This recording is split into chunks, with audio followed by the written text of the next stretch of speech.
छोटा नीम का पेड़, ये उससे थोड़ा बड़ा हो चुका है।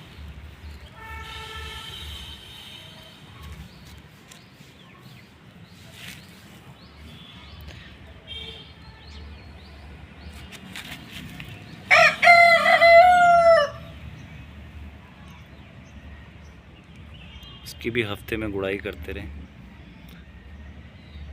तो इससे प्लांट को अच्छा लगता है और उसकी अच्छी ग्रोथ होती है। वैसे तो ये बड़ा पेड़ होता है, इसे ज़मीन में ही लगाएं, अभी छोटा है इसलिए मैंने गमले में लगा रखा है।